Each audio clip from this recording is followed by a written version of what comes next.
morning. We're going to begin the April 15th, 2024 DuBois County Commissioners meeting. All three commissioners are present. Begin the meeting with the Pledge of Allegiance. I pledge allegiance to the flag of the United States of America and to the republic for which it stands, one nation, under God, indivisible, with liberty and justice for all. All right.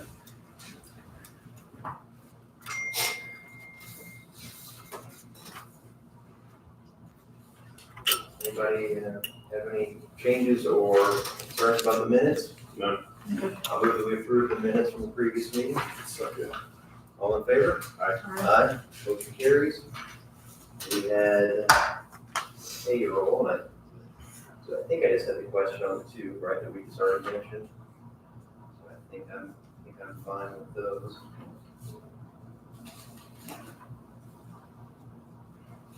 Anybody else have any questions on the payroll? No. No. I'll move that we approve the payroll. Second. All in favor? Aye. Aye. Motion carries. And then we had claims. Anybody have any questions or concerns with the claims? No question. No. All right, I'll move that we approve the claims. Second. All in favor? Aye. Aye. Motion carries. All right, we had the treasurer's report and the clerk's report. Treasurer's report we have received, and I was okay with that. You guys okay with that? Just here. And the clerk's report, I didn't pass this one over, because I didn't know what this note meant. So it says report of collections came in from clerk equals $29,965. You know what this means? Do we want to write on minutes copy? Oh, she got it in late and she just gave it to me Friday and we didn't have it on here. Oh, it just wasn't on the minutes. So usually at the top of our minute, it gets reported the See, we have clerk, revenue. when we printed these, we had clerk nothing to report. Okay. So now we can put that on the next set of minutes or we can try to write it in here. I'd say we put it on this today's minutes because we received it today. So, A anybody lot of have? times we look at what those are and add that every time. But she didn't give it to us in Word. So, we'll go on the next one.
Good? Yeah. Okay. I'll, just for the record, we'll say that we all accepted the reports from the clerk and treasurer.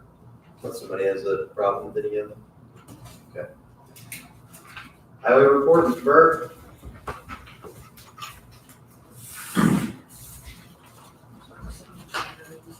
Yeah. We just have to- You want to initial it? Just initial it in the corner. Initial it.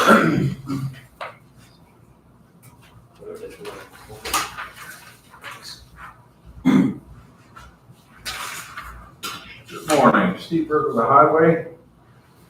First thing I've got is our annual report for the highway. I've got copies for each of you.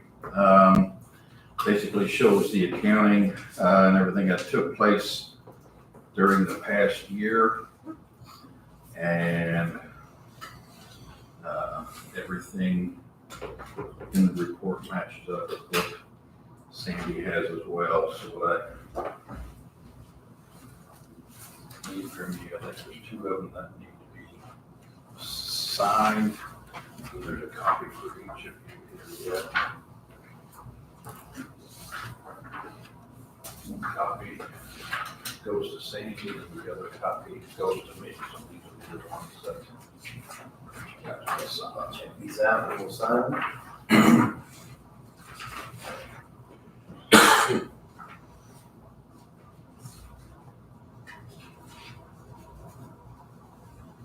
Anything in particular you want to point out to us? Not so much. I think we made more. I'm not sure exactly what our interest revenue was. Investments, insurance.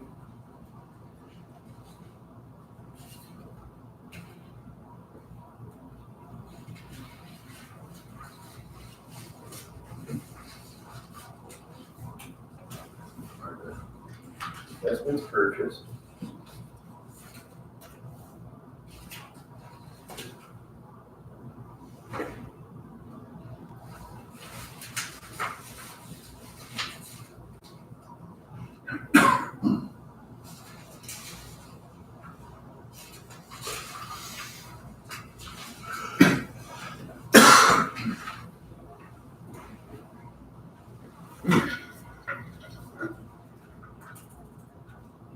So your total receipts would be this line here.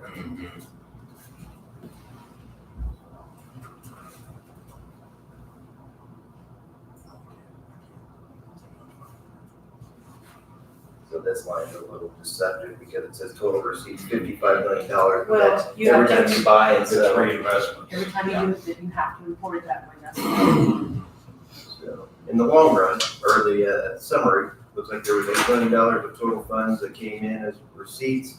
You spent that much and then some, because there must have been receipts from previous years and from other things. So we spent nearly $9 million on roads for the highway department's operation.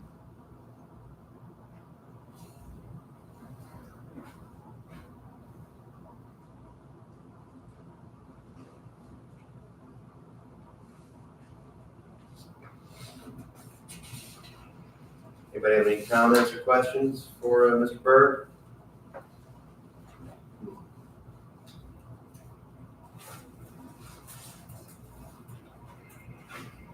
There's some interest here.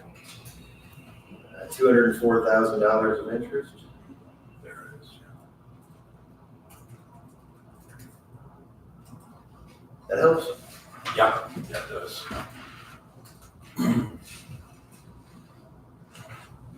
If I remember right, some of your things are invested for short time periods, right? And they get reinvested for short time periods. And we don't get the best rates necessarily. It's not like we're doing it for long term. A lot of ours are 30 days, but then there's some where, we'll try to go longer if we can. I think there's a few bonds I think that we might still hold that we do put in for other accounts. Right. So.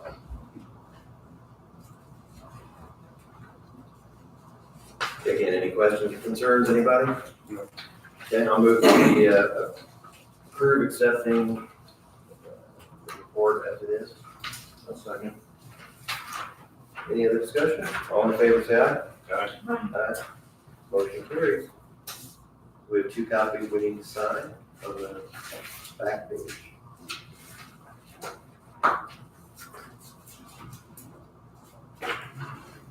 Pen doesn't like this highlighted area.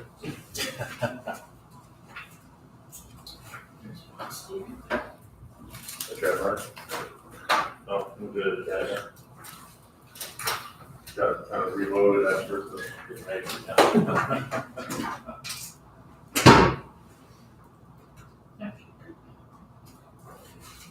Thank you. So that's Joe's.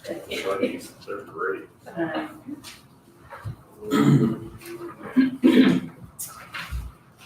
Okay, next item, the freestyle ordinance that started back in January 15th of 2024. After today, that ordinance will expire, and that takes care of that period there where freeze and thaw and wet conditions can tear up the roads, and we try to limit the heavy loads out there. So after today, it's over. White Stallion conversation, scheduled to meet with Michael Costello next Wednesday, April 24th at the mine to discuss the plan and arrange the beginning of the reclamation. I think he was in town about Wednesday or so last week. I think he was meeting with landowners. I think they were going over the topsoil piles that are existing there. They still have one or two things to iron out with DNR. I think they meet with them later in the week to go over that. But with the changes, they're trying to get as much as they can for the landowners as best they can. So I think with some of the changes, they have to go back and be sure that DNR is okay with this, that, and the other. So, but it sounds like it's winding down. My hope is that when we get together, we'll go over the roadways. I believe, from what I understood the last time, as you all know, the roadways are wide. Ditches are wide as well. The plan was to put back the roadway at our standard, which is basically 22 feet wide. They said they will comply with that, but I guess as far as moving those ditches, there isn't money in the project to do that. So there's going to be additional room out there that we're going to have to maintain somehow. And if it's just, seed or whatever, I mean, it's just about as good as it can get. But there again, the landowner is losing that, which could be croppable ground. And when you're on a stretch that long, that's quite a bit. So I don't know if there's any compensation or changes that are being made with these latest discussions, but I'll find that out. But that's. So you're saying the ditches will stay here, the road will move into here, so there'll be dead space? What, they're like 100 feet wide out there. Yeah, and I think the roads are 50, 60 feet wide, and that allows for those two big trucks to pass as they're hauling materials. So,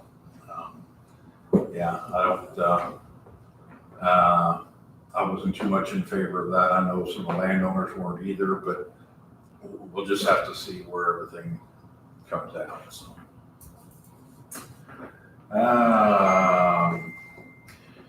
Next one, we conducted interviews with 3 really good people last week, and our feeling is that the choice that we made, this person here had a lot more upside than the others that we got looked at.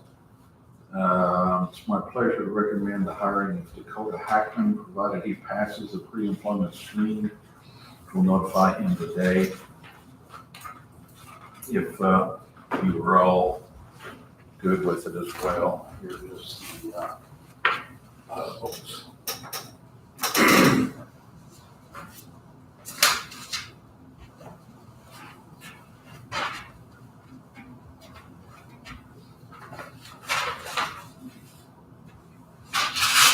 He currently works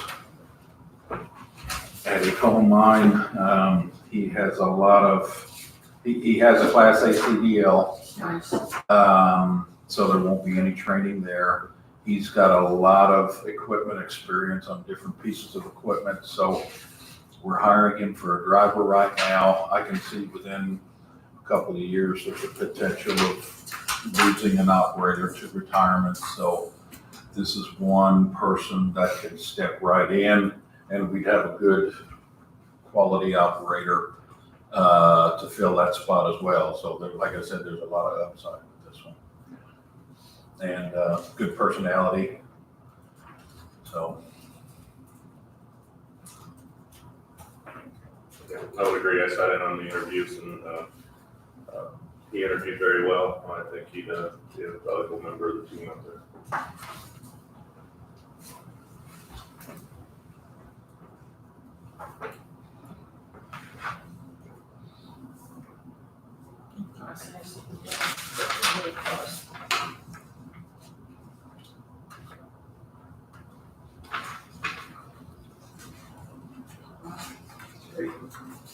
So, great.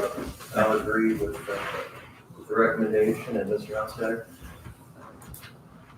I'll move that we approve the hiring of Dakota Hackman pending pre-employment processing. Second. All in favor, say aye. Aye. Aye. Motion carries. Thank you. Transfer of appropriations, we have additional railroad crossings that we have to put in place during the summer paving. So with that, we're gonna need to transfer $2,000 from our geotextile line to paint in order to cover these costs. So you've down to place, you mean to paint. Pardon? He's got paint. Mine is we have additional railroad crossing to place. Right. They're placed on the road. They're stickers, but it's a road marking thing, so that comes out of our paint line. Okay, I wasn't understanding. So you're saying like a warning, safety warning thing for the pedestrians and the drivers. If you're driving down a road and you're approaching a railroad sign, you'll see a white bar and then RR and then another white bar. That's what these are. Okay. I think a set of those is probably $1,700. Okay. Anybody have any problem with changing the $2,000, transferring it from geotextile to paint? Problem. I move that we approve the transfer of appropriations. Second. Any other discussion? All in favor, say aye. Aye. Aye. Anyone opposed? Motion carries. Okay, the next item, we've got a steel beam and piling order. We've made 5 requests for quotes that were sent out for materials needed for the replacement of bridge number 254. 2 vendors responded, the low bid of $63,956.18 was received from Sugar Steel. The other bid came from Modern Welding in the amount of $81,060. I'd like to make the recommendation to approve and award the quote to Sugar Steel. So,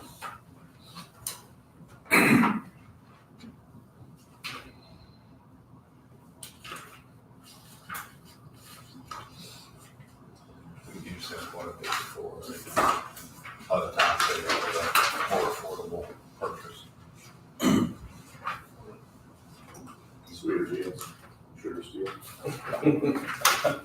And Brett mentioned to us that they sent the request for a bid out to 5 different vendors, I believe. So we had 2 bids. So, you got that in your minutes here, I guess I'm right, I remember hearing it, it's right here. So I guess people are, why would the other 3 not bid probably? I don't know. No capacity? Maybe they might be busy now, or maybe just access to these particular materials. So, yeah, I don't know.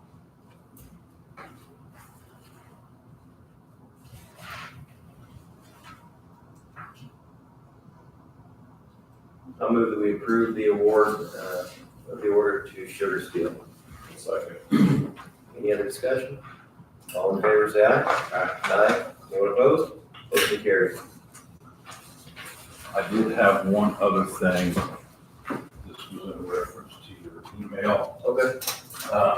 Ivan Clark, this is for the rest of the year too. Okay. This is on, it's on County Road 500 North, it'd be west of Portersville Road. And, down through here, this is Ivan Clark. Okay. He had, Ron Maney is the neighbor Mm-hmm. that he's talking about. Probably 18 years or better ago, Ron contacted us. There's a culvert that runs underneath here, and it was fairly new at the time. But he was wanting us to dig this out and drop it a foot so he could drain. It's this whole area is flat. So I remember right, a couple of years ago, you went out and checked, and there was water pooling in here. Or there was somewhere where it was pooling between the properties a few years ago. But anyway, go ahead. Okay, yeah. But anyhow, he was requesting that we just relocated this at a deeper elevation so the water could get out of there. There again, it's not gonna push down here. I went down with a transit and I shot everything. I thought, well, we can probably take it down 8 to 10 inches. However, it's, you know, if the pipe would have needed replacing, we could have done it and no issue. So I asked him if he would help on some of the replacement costs in order to drop it. That way, you know, we're not tearing out a brand new pipe and having to put something else in with it and destroy it. He was totally against that idea. So what he decided to do was to put a whole bunch of riprap in here. He said, since it's always wet, he's gonna put the riprap in there and not worry about it. Well, in the meantime, Ivan Clark, he put a paved ditch down through here. It's a concrete ditch. Just like a little, something like that? Yes. And it goes down to this driveway, and then obviously when it gets into the riprap slows everything down, and that's been the issue. So how does adding the riprap help him? I mean, what was the idea behind it? So he did, said yeah, can't mow. So we still have her now, Okay. so we don't have to mow it anymore. I don't remember, is there like a fall off from the road, a short fall off, or is it pretty flat? And And it's pretty flat. It's not, not much of a fall off there at all. I don't know if he had put filter cloth underneath and the riprap on it to keep it from growing up, but I guess it's someplace that he had trouble maintaining before, so put the riprap in there. so there's a pipe underneath here. And so the water flows quickly here, gets bogged down here, and so it probably backs up. So then both of them probably stay wet. And For a longer period of time, but I haven't seen anything where it actually has gone over the road, otherwise we would have an issue. do we have any right of way here? I believe that road is 50 foot, so we've got 25 from the center. I guess I didn't know how much ditch we maintained here, if any. Like if we wanted to, could we do anything to either of their ditches? We could, but it wouldn't make any sense here. Because he's got the concrete Right. ditch there with the riprap, if there is a problem there, then we can dig it out and get that water to drain, but it's so flat and, you know, by the time you take that riprap out, you might be deeper than the flow line here, so. It goes pretty far. Is there anything, I don't even know what he was really asking me to do, other than he was informing me that there was a problem here. I just wanted you to tell me, has this guy done anything wrong? Is this against the rules? Is he, like if I have a ditch in front of my house and it's maintained by the county, I can't go in and mess with it, can I? You know, I'm not supposed to? No. So is that what would happen here, do you think? Well, I think he put it in there pretty much out of spite. The water still flows through there, so there's, you know, the riprap isn't causing us any issues here. It just does slow it down, and now he's got a paved ditch, which is gonna make that water run faster, so you're just, you know, that water is hitting. It's gonna pool faster. It's gonna get to the pool faster. So if I talk to him again, I could just say, well, not really a whole lot, but what we can do, if it disrupts the flow of water too much and it starts affecting the road, then we would take action. But until then, we don't take action. Yeah, I think we had looked down through there before and tried addressing the issue. I don't know, and it's been a while since I've been down there. I can take a look again and see if there's been any silt that the riprap is holding up, or maybe it is ponding higher. If that's the case, then we'll have to have lowered. But I'll look at it. You have to use this. Well, this is all flash for Ivan I Clark. mean, you have to go to the farm. So, join the right here. Just, but we discussed a 500, 500 north. 500, so it's west 500 north. Right. So it's on the west side of 231. Yeah, we can just put that, discuss road conditions on west. How much would it cost to rent for them? Ballpark. Probably $6,000. Do you want to trade for additional 5 feet of right away for it? What look at that. I don't know. So one guy did what he wanted to do to help his problem, and the other guy did what he wanted to help his problem. Because then we'd have more control in maintaining that, and making sure it works. Mm-hmm. I took some elevations outside of the discharge and went down here. There's a woods down here. As you go farther to the west, it's about maybe not quite a quarter of a mile. But we'd have to open this whole thing up in order to get this water to get down there. That's what I said. Yeah. How far down are you gonna have to go? Almost to the woods. And, keep it at that elevation. It's so flat that nothing really gets away. I mean, yeah, we can drop that, but You're gonna have to the go water- way back here. Yeah, the water's gonna do the same thing here as it's already. So to your comment earlier, it wasn't ever dropped, that was a suggestion at that time, but it just hadn't been done. Yeah, he asked if we could drop it so he could get the water out of his yard, but, once we got it to the other side and we re-ditched, everything was gonna be so flat that it's just got a problem getting away. Everything is so flat for a big area.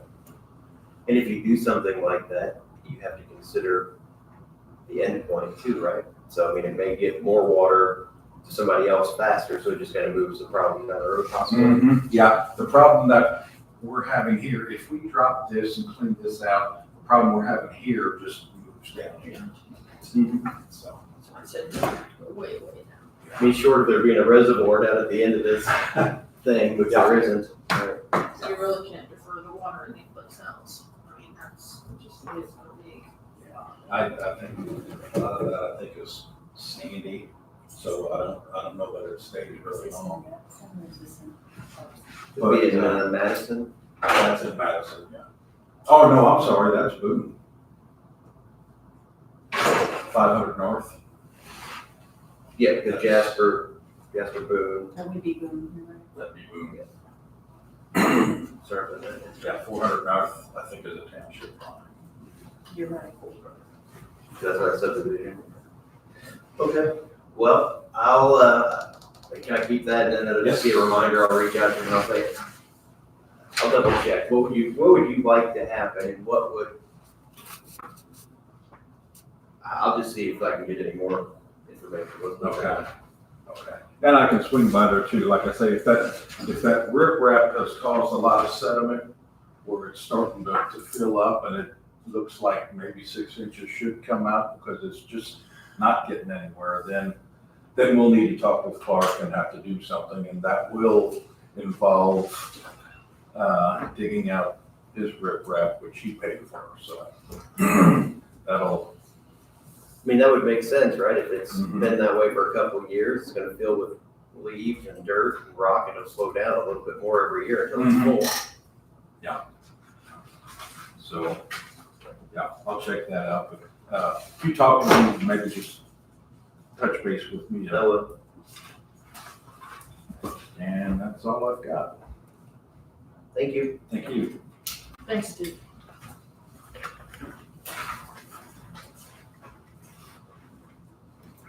Mr. Warner from the Health Department? Morning. Good morning. So, two things today. I think the one's on the agenda, trying to create a health educator, community outreach coordinator. So this is a position we're needing right now. We wanted to build an HFI last year, but there was not enough money to get it done. So we applied for a safety pin grant. through the IDOH to fund this position, hopefully if we get it, it'll be for 2 years with a possible extension to 4. And then after that, the plan would be to move it into HFI. If we do not get the grant, because we have not heard back yet, we'll put it in our COAG grant, so the school's COAG grant until the end of the year, and then we'll build it in HFI for next year. So that is the plan. But right now, the job description I just handed to you, Marky, looked it over on Friday, was good with it. So it's very similar to the health educator position we created last year for HFI, but that has an environmental aspect to it. This has more community outreach aspect to it. It's kind of one of the areas we want to get more visibility in the public and be more active in. So we hope this position will be able to help us with that. Is there any questions? Or? You were kind of just refresh me one more time. You just said it, but I want to make sure I get it right. So you're applying for a safety pin grant. You don't have it yet. You're going to use COAG money for the remainder of this year if you don't get it, and you will move it into HFI grant money 2025. 2025, if we have to use COAG, if we get the safety pin grant, it would be whenever that grant fund runs out. So if we get it, it'll be automatically for 2 years, and then with a possible extension for 2 years. So we could potentially get the position paid for through the safety pin grant for 4 years. If we don't, then it would be the COAG for the rest of this year and until you get it into HFI for next year. Does anything else get shortchanged if you use the COAG money for this instead of something else? No, there's approximately, I would say, right around $1 million in that fund. That is paid for the one COAG school nurse that we have, pays for our PRNs. We're going to take some of the remodel that we're doing right now out of there, and then the rest of the money would be ours to use until it runs out. This June 30th, that grant is up, so every deliverable we've met will be good on that grant. It ends, but it's non-reverting fund, so we get to keep those funds. Okay. Does the safety pin grant have a problem if you allocate it for this fund, the COAG? They won't, so you're asking for the safety pin grant, Yes. and this is just a backup if. The COAG is a backup if we don't get safety pin. Because I don't want us to be supplanting anything. No.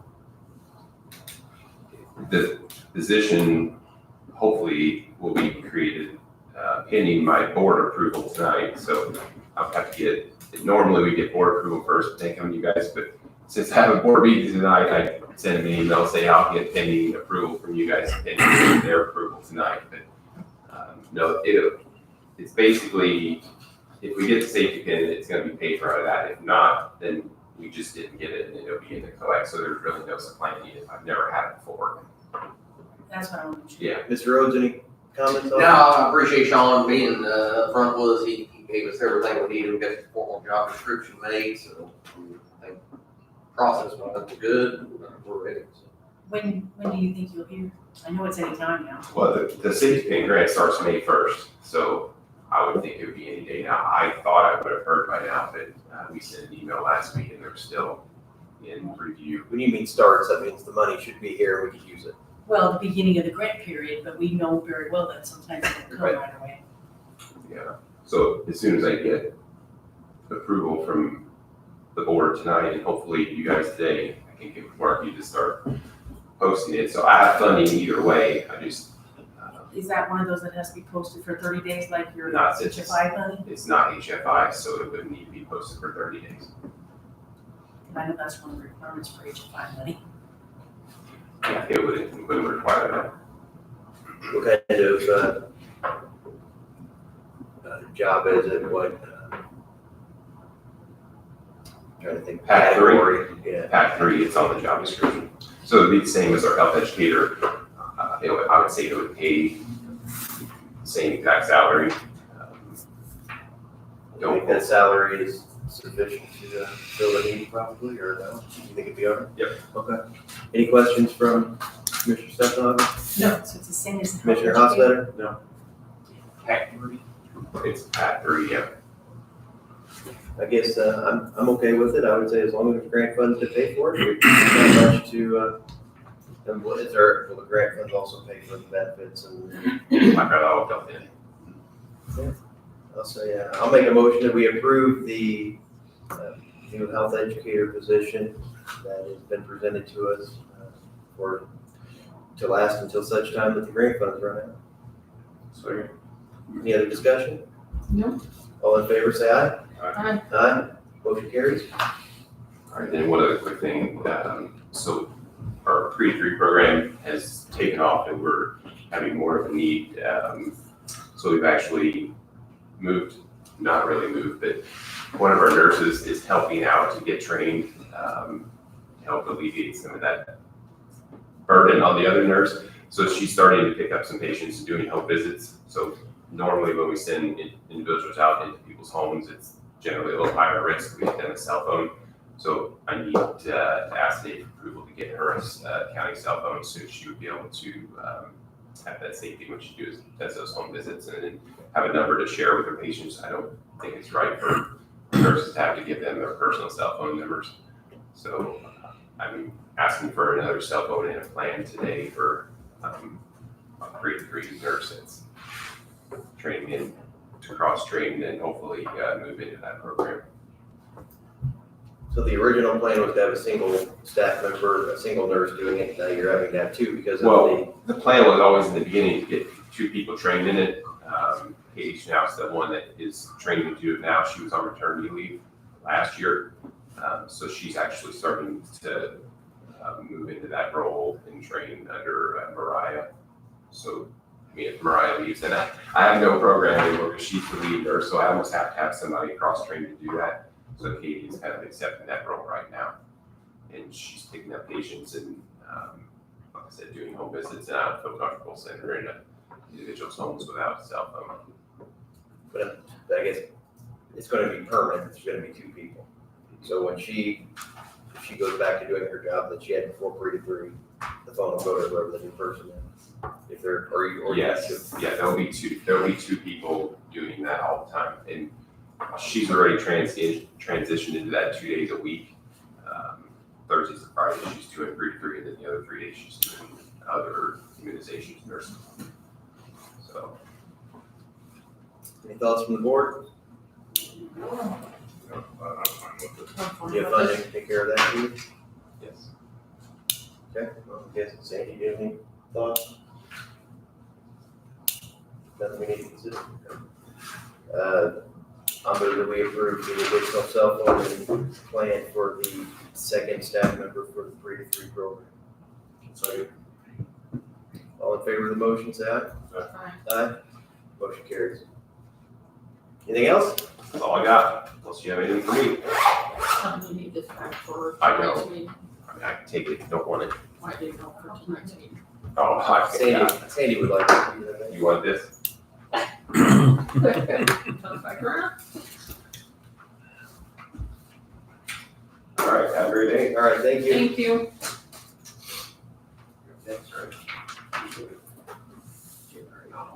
All right. Next up, we have Mr. Ho, going to talk to us about the annex generator and some quotes that we have here.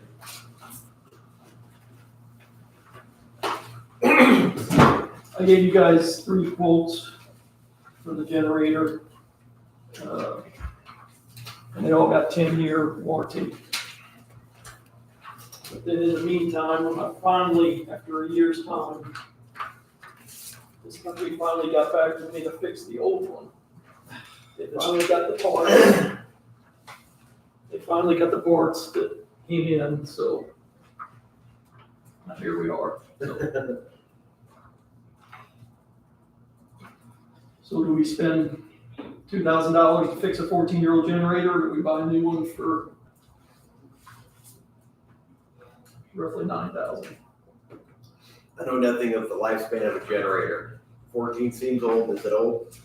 It's getting old. I mean, yeah. Anybody else have any experience with generators being old? I do not, but what about the parts of those? I guess those parts were ordered. They're ordered, yeah. Okay. Yeah, they're in the shop. Like I said, they finally got everything, and in the old. They've been on back order. Okay, so there's no commitment to have to buy those, okay. So this might fix it for now, but the next time they maybe can't get the parts. I think I recommend going with the new one at this point. 1,500 to the 2,000 is labor and travel. Yeah. So parts aren't really that expensive. Yeah. It's just, it took them a year to get them, you know. And then is there no penalty for us if we don't buy them? If we don't They take them? didn't say nothing, that I just keep them. So they may be sitting on $400 of cylinder heads they don't need. Worst case scenario for them. They might be able to return them. Commissioner Stefano, you have a preference? Do you think fixing the 14-year-old with $2,000 is a fine idea, or do you want to move I don't forward? think so. I think we need to move forward with one of our quotes that that you brought to us the last time. Okay, so it looks like the board doesn't want to do the repair, and that would be your recommendation to not to do the repair? That'd be my recommendation, yeah. Okay. So we have a $8,500 Fisher Electric, 92 from Wire Electric, and Veritech at about 91. I would be fine with Fishers. I mean, they're the lowest, they got 10-year warranty, just like everybody else. I talked to Scott and Sandy both on Friday. Sandy says it's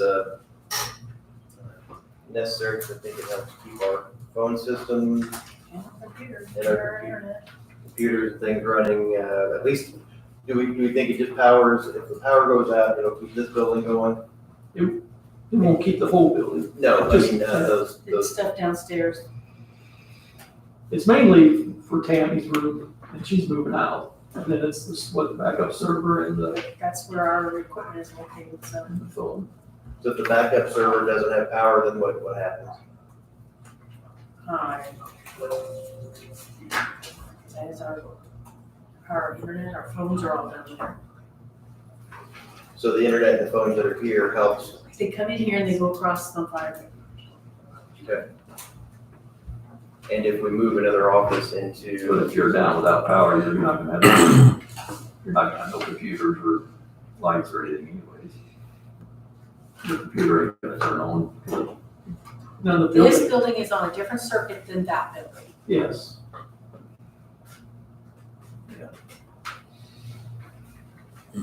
I mean, if you lose power, your computers, you're not gonna have power to your computer to turn your monitor on. You're not gonna have lights in the building. So, I mean, but the power, I'm just trying to think, so Sandy was explaining to me too, that the power in this building could go off and the power in that building could stay on because they're on different circuits. you know, There's something, so if one part of town goes out, this building's out, if another part of town goes out, it's that building, so it's just odd that they're. two different we're cut off. substations, yeah. So if the power went off at the courthouse, this generator would keep the computer backups. But you guys have to remember, the phone system's here. He has a phone, California has a phone, jail has a phone, all that's, the brain is over here in that room down there. Yeah, I'm just trying to think it all the way through. Is there any reason we wouldn't do it, in your opinion? No, I think we need it in this and that building myself. That building doesn't have a generator. Okay, so that could be a future issue, or, so in that case, you guys, do you want to move forward with the project, and do you want to take the low bid? Yes, and yes. Yes, and yes. Okay, I'll make a motion that we accept the low bid from Fisher Electric for $8,566 for the, and this is bumper to bumper extended warranty. I'm trying to see here, it's to replace 14 kilowatt annex rooftop generator. So I'll make a motion that we do that. I'll second. All in favor, say aye. Aye. Aye. Anyone opposed? Motion carries. That's good. Thank you.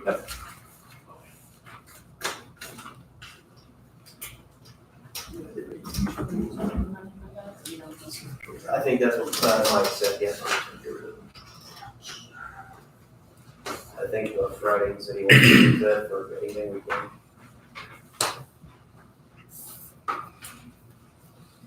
We have 15 minutes until our next schedule item. So we have some discussion items. The first one being Regional Sewer District Board appointments. Costa? Yes, so I reached out and I found 2 individuals that I feel are a good experience to serve on that board. The first one is not here today. His name is Aaron Bird. Aaron has a background in plumbing, worked at American Plumbing Meeting for 34 years. And then additional at TAG, and is now at Holiday World in the maintenance department. He's also a coach over at Forest Park for the past 30 years. He came by recommendation from Brent. And then here today, I'll let you do the bio, I guess, but here today is Steve Beekler. Steve was recommended to me by Daryl. And Steve, you want to do a little intro? Yes, again, thank you very much. Again, my name is Steve Beekler. I'm a lifelong Du Bois County resident, property owner and property taxpayer for the last 40 plus years. Thank you very much for watching a little piece of my money. I'm a recently retired finance accountant and financial manager for Kimball International. I have 40 years of experience in, first of all, I'm a property owner in Du Bois County. I have rental property and farm property that I manage in Du Bois County, as well as some farm property in Pike County. In Kimball, my career at Kimball International, I've had positions as an accountant, cost analyst, cost manager, controller, financial manager. I have some extensive experience in accounting, costing, cost management, project accounting, budgeting, and business planning. So I'd be willing to serve if asked. So that's it. And I've also had some volunteer activities as a past Boy Scout volunteer. I'm currently a 4-H volunteer, active at St. Mary's Church of Ireland. I'm on the was on the building committee, long-term planning committee, still on the finance committee. So that's the quick thing on my qualifications. Appreciate you being here this morning to do the intro, and I think your experience would be a valuable asset to the Regional Sewer District. Yeah, I agree. I did want to ask, just in general, what do you think about the sewer district as a whole, and the idea of bringing sewer to more people? Well, my personal situation, I own 2 homes. One's a rental home that's hooked to the sewer in Ireland, which is really kind of nice. My personal home is 1,000 feet off the line, so I have an old septic system. So sewers, I think, we're better. The cost is a little more than people like, but I think it's worth what you pay. So, Yeah, I think, and again, the countywide organization is probably the way to go rather than piecemeal, township by township or city by town. So I like long-term planning as part of it. So I think that's a good idea. sure. Yeah, it's nice to have, it'll be nice to have one organization looking over everyone that is on the sewer at this point. So that's great. Okay, I'll move, unless there's any other discussion or questions for Mr. Beekler. I'll move that we appoint Aaron Bird and Steve Beekler for Regional Sewer District Board. I'll second. Any other discussion? All in favor, say aye. Aye. Aye. That motion carries. Thank you, sir. Thank you. Steve is on the school district. Steve is Greater Jasper, and Aaron is Southeastern. And then you're gonna be on it. If the board approves. Approved. So you're acting.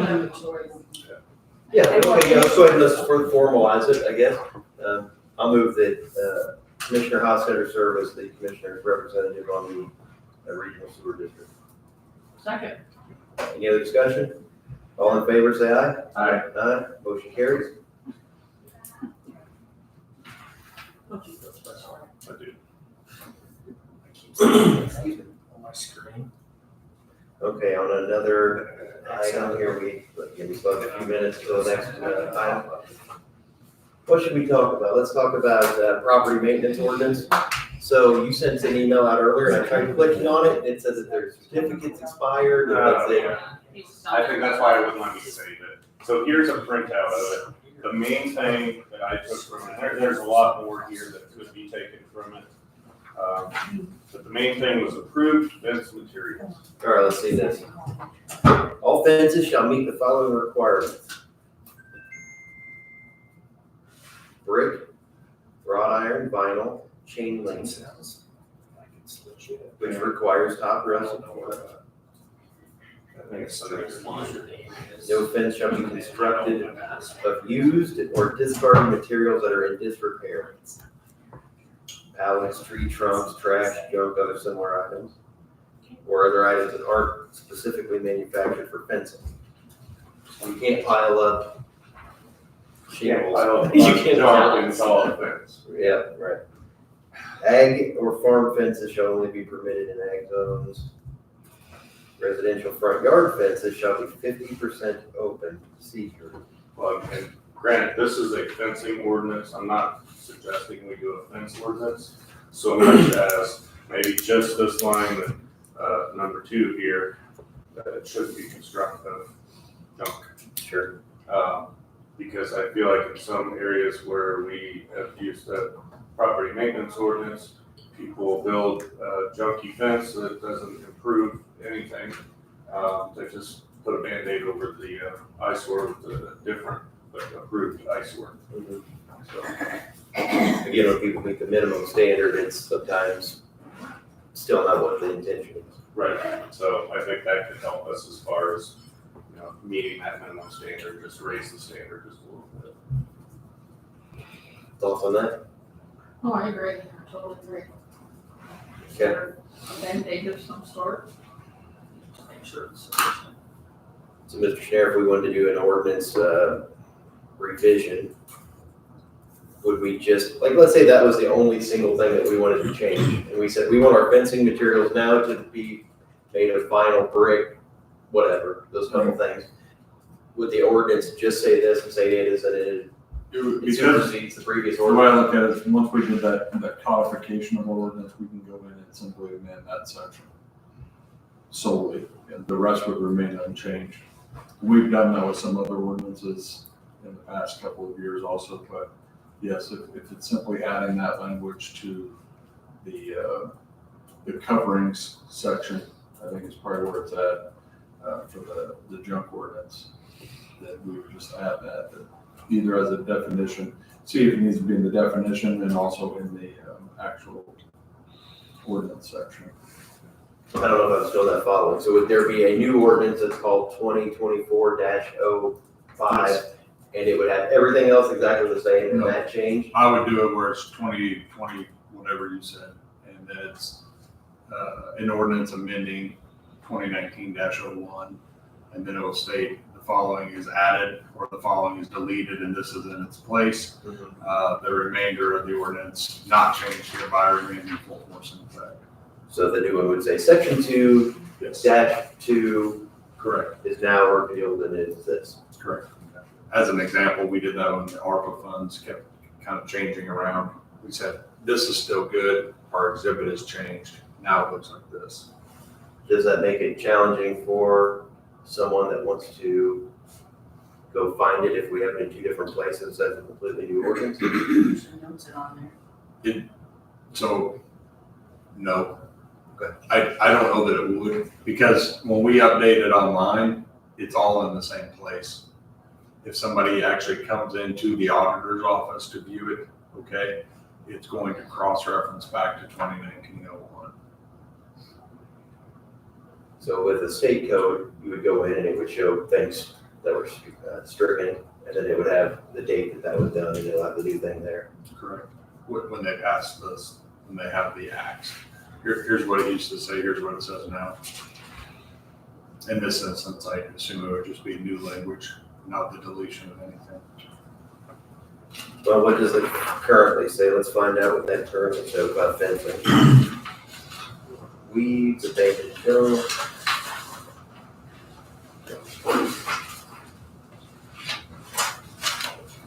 It doesn't.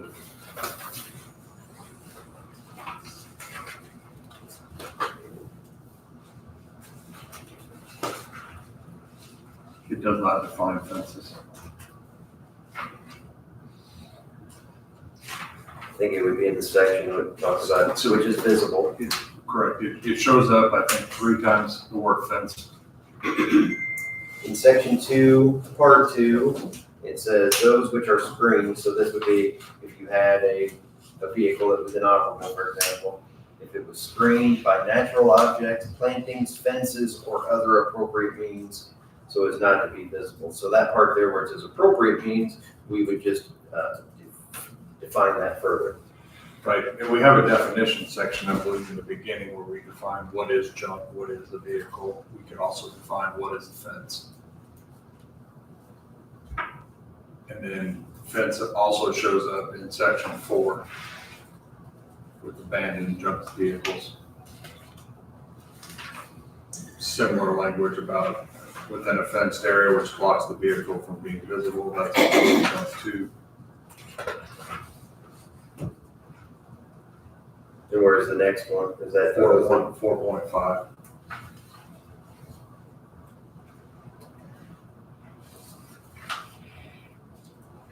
So I agree that maybe clarifying what is an appropriate fence is a good idea. So thank you for finding that one. So what I would think is, again, we have in section 1, which deals with definitions, we would put in some of my alphabet numbers both work. Basically, it'd be a new 1.6.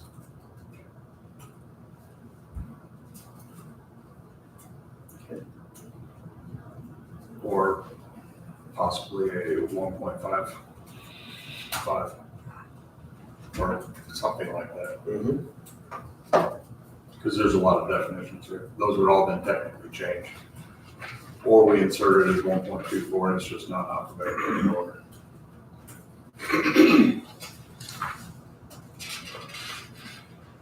So when I reviewed it, I thought the only other thing or something that I was thinking of was I think that the state code talks about, and it may say it in here somewhere as well, that when we act as a judge in one of these issues, or judicial body, that all we have to do is find a preponderance of the evidence that the person is in violation, which means it's more likely true than not true. Does that sound right, Mr. Chairman? That's correct. So, You think about it from yes, it's like a 50.5 to 49.5, more likely than not. It's the lowest burden possible. so I just thought that was interesting as I looked that up, that we just have to be pretty certain that it's a violation. Did you have anything else, any other things that you found within there? That was the main thing that I found. Back to the fence, how does everybody feel about the fence around pools? I don't think that is going to be a part of this at all. Okay. And without the planning and zoning or addressing that separately, the state has a rule. The state has a statute, I believe, that requires a fence and or covering. If I recall, it was an either or. City limits requires that it has to have a fence.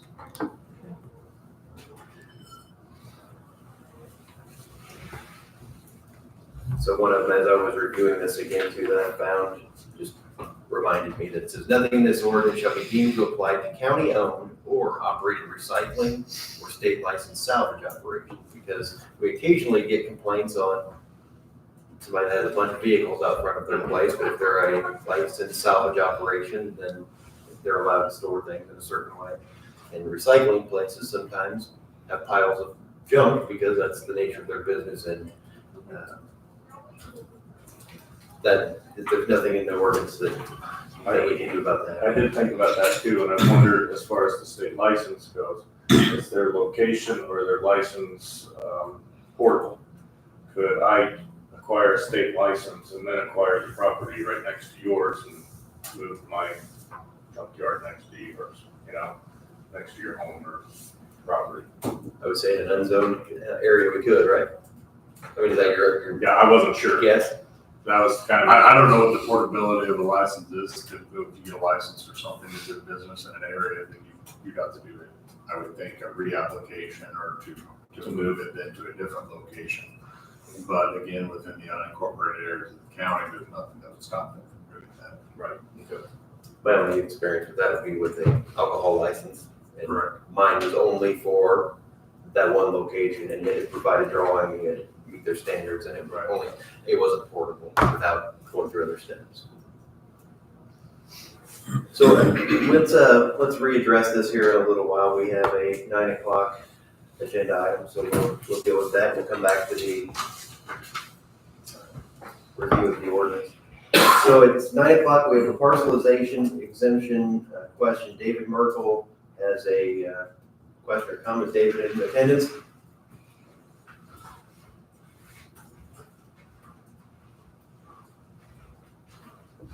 So we'll let you say what you would like to say, and then we'll tell you what we want to say, I guess. We'll talk about My it. name is David Merkel. This is our daughter Cheryl Pritchett.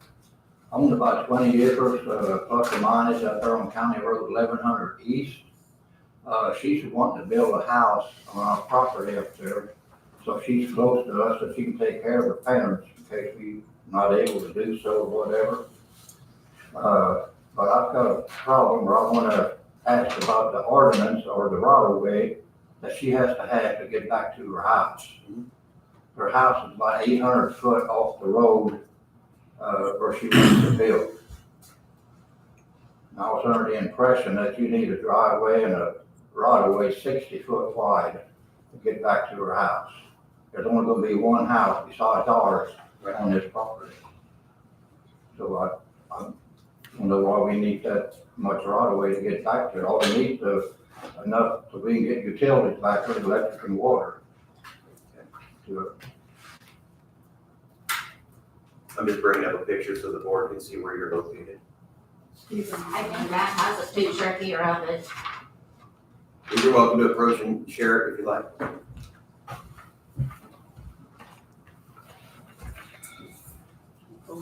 Is it David and Brenda? Yes. Okay.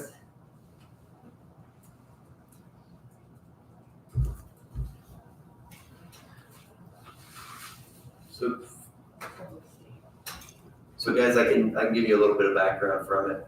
So if you were heading east on out past your house on Old Silverstein Highway, and you go just about as far as you can before you're not out of Du Bois County, this will be I believe it's the very last road on the east end of the county. You would take a right to go south. So Potoka Lake is up here and down here. That's part of the runoff of the lake here. So you go down a county road, and Mr. Merkel's home is located here. Okay. So his frontage currently is 120 feet, 140 feet, somewhere in there. So one of the issues that I know about this property is that my first thought was, why is the driveway the way it is? So the driveway starts here, it goes this way, and then back here. And because normally whenever we have something where we split a property, one person's driveway can be here, the other driveway can be somewhere else on that frontage, and it makes sense to go back. So Brent isn't here to talk to this point. Brent's our highway engineer. I would say, we'll put one driveway on the north end of the property, one on the south end. But what you can't tell from this picture is, in my estimation, there's a hilltop right here. So this is the safest piece of the property to have an entrance to the property. Does that make sense? Because you're going downhill, you have, when you're looking to the north, you can see a traffic coming, and to the south, it's pretty wide open. So I think that that's one issue there for a safety issue. I don't think it would make sense to put multiple driveways on the front of their property to get back. Do they have a circle on there where they want to put the home, the new parcel? They do? Little square. Square, Okay. So, in this case, would you actually construct a second driveway, or you would just, okay. No, we would just divide off of mom and dad. Once you drop down over their hill, if you can see their pond, probably, what's the direction of that? Our driveway. South. I don't know. You take a right. Yes, I would. Yes. And, it would be back up in there. Okay. So I'll give you the rundown from the county's perspective, unless you both know it already. All right, what I think the deal is. Okay, so they have 20.5 acres total land owned by Mr. Merkel, and he wants to give roughly an acre to Stacy or Cheryl. Cheryl. Cheryl. I think it's actually we have to have 4 point It's around something for 4 acres, sewage something up in and there. all of that. Oh, you'll have 4-acre parcel, not a 1-acre parcel? That you'll split, is that what you said? Correct, because of sewage, we had to have, from what I understand, we had to have so much for the sewage and all the stuff that goes into it. Yeah, that makes sense. Usually whenever somebody's splitting off the property, the Board of Commissioners changed it. It used to be you'd have a minimum of an acre. I don't remember what the amount was, but now we say your minimum lot size has to be something that will support a legal septic system. Right. So if you've looked at professionals and they said it's 4 acres, then sometimes you have 50, 4.3. you have 50 acres and none of it is suitable. Right? So- So anyway, so they've got 20.5 acres, they want to subdivide off 4, or parcel off of a 4-acre piece. The current county rule is if you have over 25 acres, you can do a one-time parcelization, meaning you can cut off one additional piece for a family member. That's if it's over 25 acres, and they don't meet that. That being said, the county rule would be you need to have a subdivision created with 60 feet of road frontage for this property. And Brent said that they do have the space to do it, to split those properties so that Cheryl would have the appropriate amount of frontage. They do have the amount of land back here to subdivide it. I think one of the concerns for these folks is that I guess basically you just don't want to do it. You don't want to do the subdivision because there's setback lines, there's public easements and right of ways, there's Right, I There's think other it's things the to go with it. 60-foot easement, that is the ordinance now, that is massive. 60 feet is a lot. If you put in the subdivision, we had no reason to put in the subdivision back there. She wanted to build one house, this was gonna be for us. I see no reason to put in that, because that 60 foot what you're talking about is wider than the driving lanes and the shoulders on Interstate Highway. Yeah, they told us that 60 feet was an ordinance, like it would have to run across it'd be to the right of their driveway where their property line is. You have a And little that's more- what we don't want to do, because we're just gonna put our driveway off of theirs. right. The only thing she really needs is a right of way to go from the county road back to her property where I can put in the utilities and stuff. So, something gets put in the water and the electric and so forth. So I don't have the ordinance in front of me, that would be. I don't have the ordinance either, I just kind of took some notes from it. But here's my take. So if this is the front of the property and then it goes back like this, they have a driveway that goes like this. And this will be her driveway and the other one will go this way. So the ordinance would say that they would have to have it drawn up where this 60 feet between here and here, or someplace, would go this way and go down to her 4 acres, right? So we would have, that'd be Merkel subdivision lot 1, and then the remaining 16 acres would be Merkel addition lot 2, or vice versa. The benefit to doing this is everybody in this room will be gone at some point, and somebody in the future is going to, we need to ensure that there will be orderly disposition of the property in the future. Right now, everybody's is friends and family, and it's going to be easy. But if we, in the future, just have an easement, then I don't know. It's just not as clean as having them as two separate, completely separate parcels that meet the rule. Usually, the times that we break the ordinance that we have is when there's no other option. Brent, his thought on this was that they do have another option, that they can subdivide it and that it would work. It just takes, one extra step from probably surveyors to survey it out. Both their request and what we would require by ordinance would end up being, on the real world, in the ground, would be the same thing. On paper, it would be cleaner, I think. Do you have any comments, Mr. Brosmer? Do you know anything about this? Yeah, I think you explained that pretty well. The reason we do have the ordinance is if you put an easement on there and she builds a home back there and you want to sell another piece off. Back in the day, they would just use that same drive and then you have 3 homes back there, then you have 4 homes back there coming off of that easement. So created the ordinance to prevent that from a 911 standpoint and emergency vehicles getting back there. So we tried to cut that off because we were having these easements and a whole bunch of homes. So this is like an orderly distribution of land, just like you said. And that's the ordinance. This has been Merkle land for probably about 100 years. It was my grandmother's and given to my dad and Alan Merkle, his brother.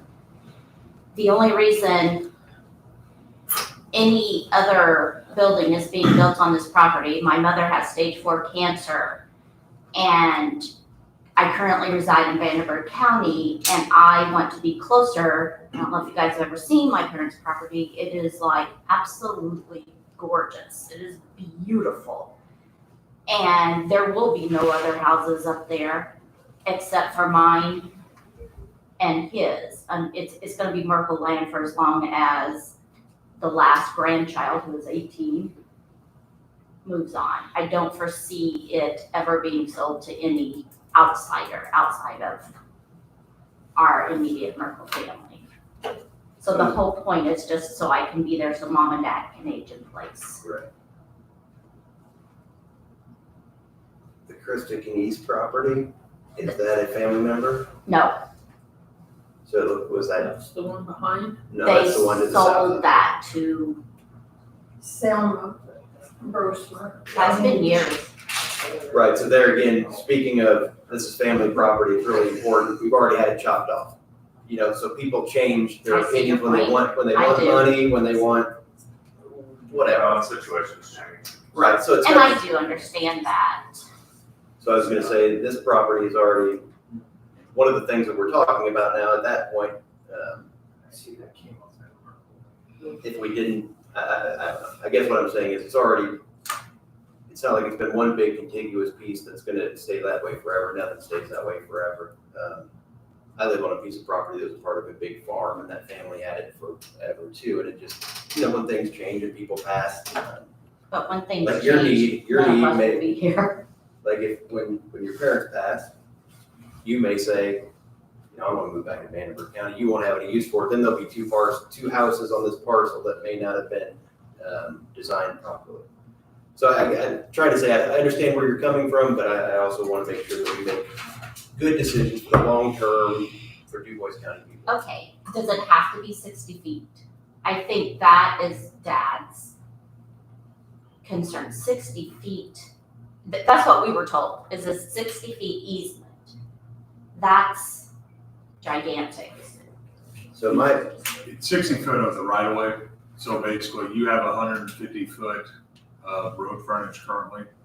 You would have 60 foot of that would be attached to lot 1 of whatever the subdivision is called.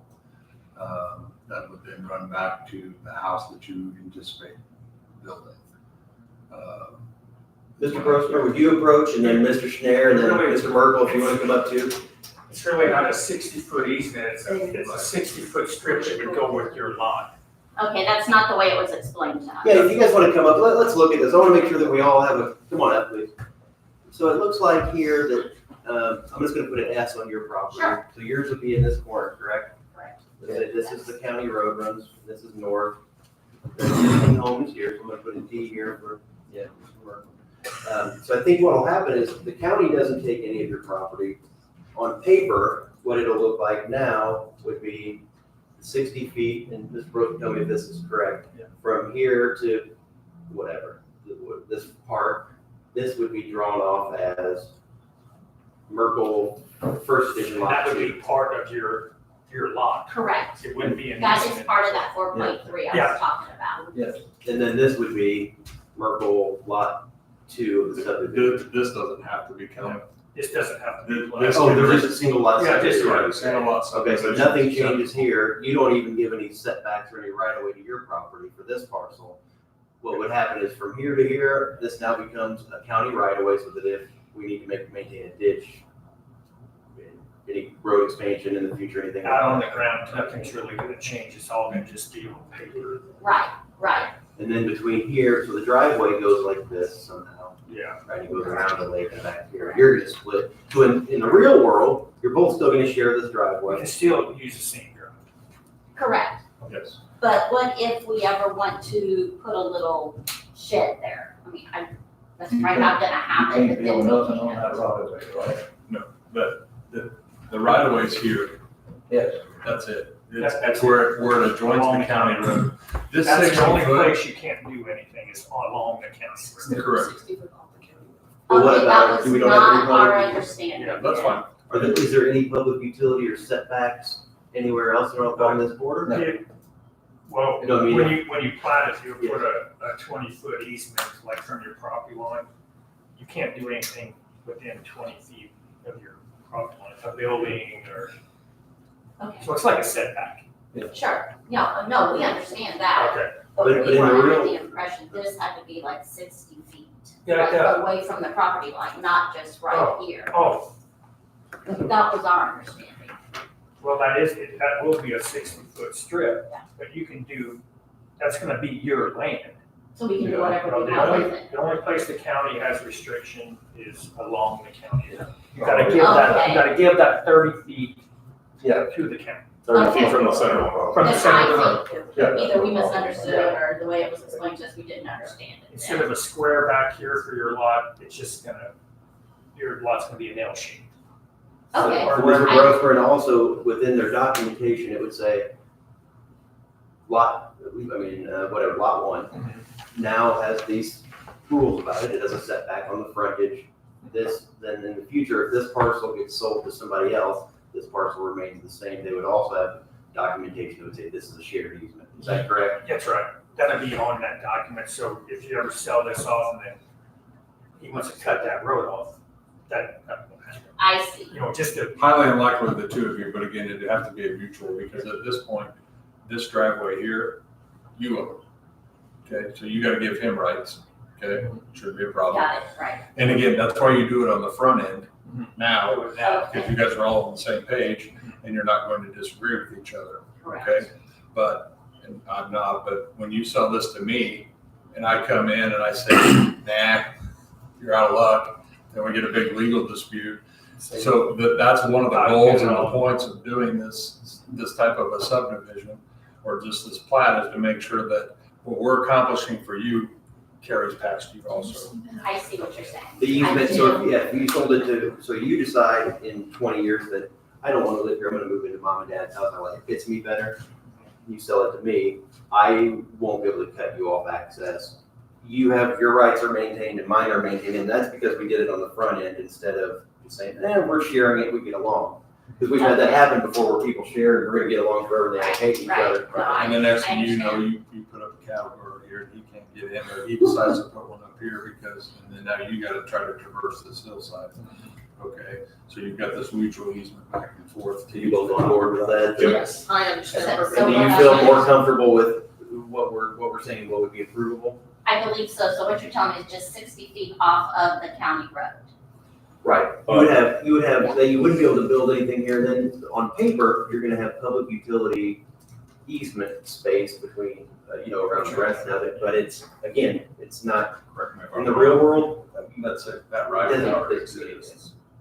yeah, Because there's a county road there already. the right of way is there, but he owns to the center of the road. They're just gonna dedicate that land. Got it. And we're working on negating that. It's still gonna be a 60-foot strip along that property line. Do you understand that? Okay. Yes, But the only place that's really restricted restricted, is along Okay. the county road. okay. Oh, I yeah. don't Yeah, know. you know what I we mean? understood Yeah. that. And it's restrictive now. You don't use that land out to the center of the road, No. You're just giving it to the county in that plat, Right, okay? And Okay. everything we're talking about, a surveyor, it's not that much more work or cost from a surveying standpoint to create this. okay. It's not like thousands of dollars. We're just, So this is what they have now. this protects everybody now. Pretty thing. Sure. Protects the county. Right. And you can see where they're going. So that's the top of their property, that's the bottom of their property. Build nothing on that 60-foot right of way. And the crest of the hill, I think, is somebody else's. Better property. also- Yeah, Yeah, 60-foot wide strip. He's saying So there's no people are just gonna use the restrictions same with road. that, the only Yes. restrictions Yeah, is 60 feet up from the county Oh, road. from the center of the county road. Yeah, I've got a big white post right there, from there out to all county. Yeah, Yeah, so he's got it here. Okay. Oh, there you go. Yeah. Yeah. my son and I went hiking in Patoka this weekend, and I said, let's go down here and look at the Merkel property.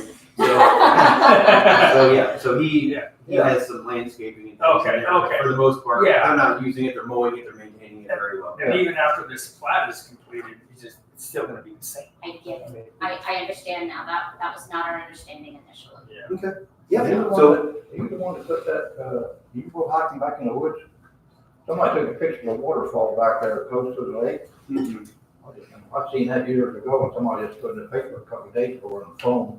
okay. One who lived there for years. It is pretty though. It's the first time I ever done it. It's pretty. That was me. It's real nice. So I think you have a better understanding of what we would want. And it sounds like it's palatable to you. So I think if you work with your local friendly surveyor, they'll probably be able to put that together for you. Yeah. We would likely approve it, and I don't see any disappointment for And it's just a single lot subdivision.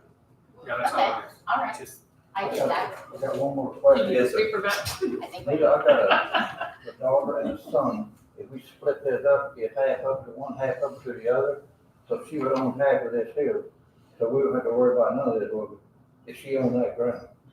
Well, you would still have the issue of ingress and egress of how you get in, because the only place that we would legally give you a entrance would be here, because it's unsafe to do it. Yeah. The further you go this way, the less safe it is. Yeah, I know. So you would, right here is probably the only thing. If you gave half to her and half to your son, then you would still have to have an agreement, or probably a recorded agreement of who can use that driveway. Yeah. You know, and I ain't got no problem with that. We're fine. And as far as in the future, if you decided, well, we're gonna give, whatever your son's name is, we're gonna give him the north part of the property and give Cheryl the bottom part, we wouldn't have any problem if you combined this with this, that would be okay in the future. We would have a problem with it if you gave it to a different third party, but if you combine it, Okay, you yeah. It's basically everything's on paper, it's gonna be the same. And it's just better it's better for 50 distribution years of from land. now. Okay, yeah. Better I- distribution of Give me land for time. the future. That's Okay. exactly. Got it. Got it pretty close? Yeah. That's how I understood it, so that's why I'm. Okay, Anything else you need from us today, or you gonna head that direction, you think? Does it work? I think we're good, aren't we, Dad? Good. Okay. Thank you Mr. so Murphy. much. Thank you. Appreciate it. Thank you. Cheryl. You're what? That's right, keep Kenny busy, she's in my trouble. I don't know if you're gonna work with them or if you're gonna, a couple surveyors in. Yeah. Somebody else. I just didn't have that. That's all I can do. Well, last time you did. All right, see you. Yeah. Nice meeting you. Thank you. It's out. I think this is an example, like they wanted to build there, but they haven't. She really didn't want to say. Okay. Thanks a lot. Well, we could have- You'll have to do that. Thing is, then, Got that- and got if you that. have your rubber, you need me there too. Yeah. Don't get one. Got it. Thank you. You do the same. How long that's been, if you wanted to sell it, we're not gonna sell I do. Oh, yeah. it. All right. I'm glad that worked out. Me too. That's great. Next up is our 9:15, is a resolution 2024-04, public transit grants ride solutions. I think this was emailed to all of us. Doesn't seem like it really has much of an effect on us. It's something that they needed for their purposes with I believe federal grants, if I remember correctly. Correct.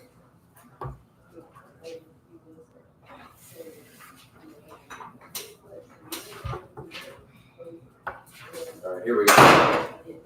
Resolution 2024-04, authorizing resolution of the DuBois County Board of Commissioners. This is because the United States Department of Transportation is requiring us to sign off on this. I read it and didn't have a problem with it. Did either of you have a problem with it when you read it? Greg changed a little bit of it and their attorney looked at it, so they're fine with the changes. Okay. To be a good partner with the Right Solutions people, I'm fine with signing it. I'll move that we sign the resolution. I'll say, All in favor, say aye. Aye. Anyone opposed? Motion carries. Is that paperwork for the Merkel? No. No. No, that came in and needs our Why don't I signature. sign it first? Well, I think he said it just didn't have your signature or something, he brought it in and told me guys to sign it. I don't remember it. I hadn't signed it yet just because I wasn't certain. What meeting did we go through? I feel like I should remember it. I honestly looked at it and I thought, well, I don't have a problem with what they're doing, so I can ask Sheila to come back.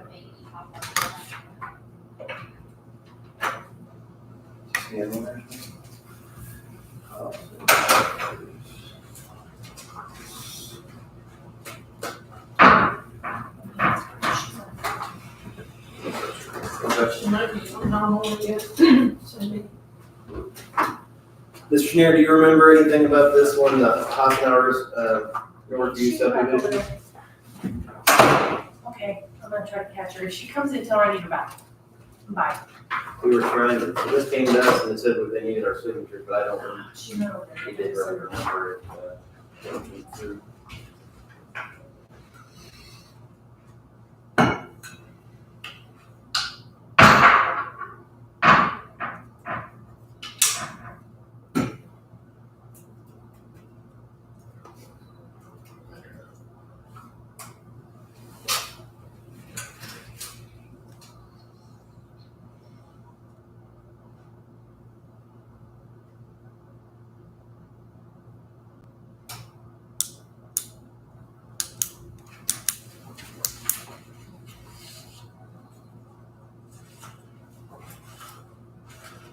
Is it affecting Gerald and Kent?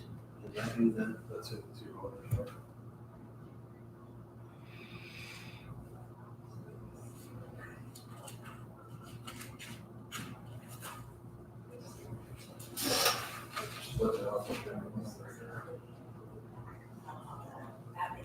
Yeah. Welcome back. Do you remember what this one, can you give us an update on what, or remind me? Where would there be a date on when we would have looked at this? Would we have a survey?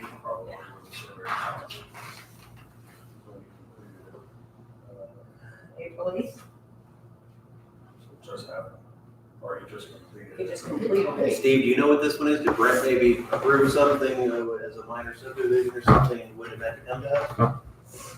Are you on that board? No, he's not. She was. Yeah, Oh. I'd have to look back in emails, but I don't recall ever getting anything from Cash Voucher. Especially something last week. Yeah, oh no, I would have listened last week. So this is brought to you, Sandy, and Gerard. Yes. They like to drop it off at the window of the road. So, last week, So it may be a full-blown thing, it just, it's also on the agenda. I haven't, like she said, they drop things off and Yeah, I don't remember ever seeing it. We just reached back out to Cash Wagner at this Yeah. point. is there a way I can call them? I don't know who. They have phone numbers, I do actually have a contact there that I can send you. 630-5015. I remember this one because Lynn goes, oh, this is for you. And she comes over and lays it on my desk because they drop it in the window and they run.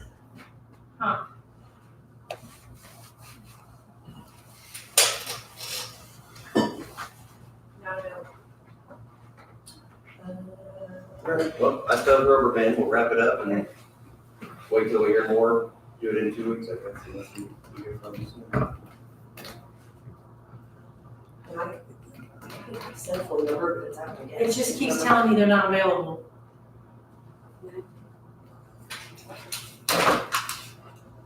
Yeah, that is the phone number, I was making sure I didn't give you the facts. I say we don't spend any more time on it than we need to, so we're gonna do all of it.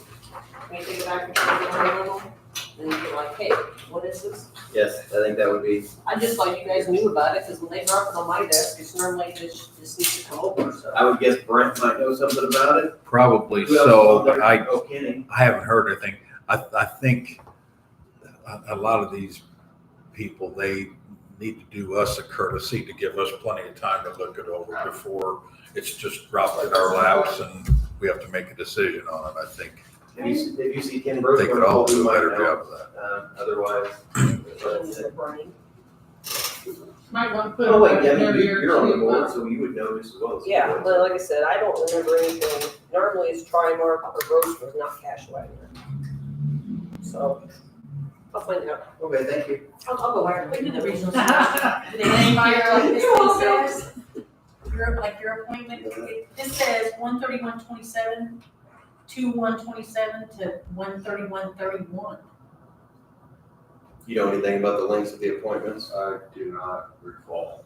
I'm sure it's in our ordinance, but They probably on the first, on Is the this- front end is staggered. As far as, they are, the commissioner's appointments go to 31 and the council go to 29.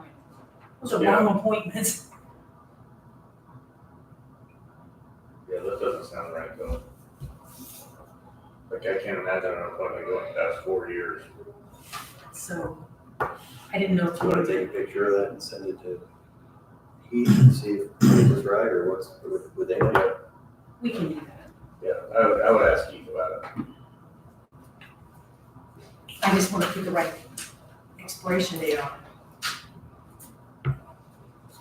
All right, before we get back into other business, let's go ahead and take a moment here to do a resolution. This will be DuBois County Resolution number 2024-05. This is honoring the memory of former Sheriff Terry Tanner. His family is doing the funeral today for Mr. Tanner. We, as a Board of Commissioners, just wanted to take a moment to reflect and thank him and his family for the years of service that they've done. Just, I'll read this in part. A resolution of the DuBois County Board of Commissioners to honor the memory of former DuBois County Sheriff Terry Tanner. Whereas the DuBois County Commissioners were greatly saddened to learn of the death of former Sheriff Terry Tanner on Wednesday, April 10th, 2024. Mr. Tanner was a lifelong resident of DuBois County. He married Jackie Tanner in July 11th of 1964, and they had 3 children, Stacy, Emily, and Chris. Mr. Tanner was a highly respected member of Jasper and DuBois County communities, where he was known for his quiet wisdom, calm demeanor.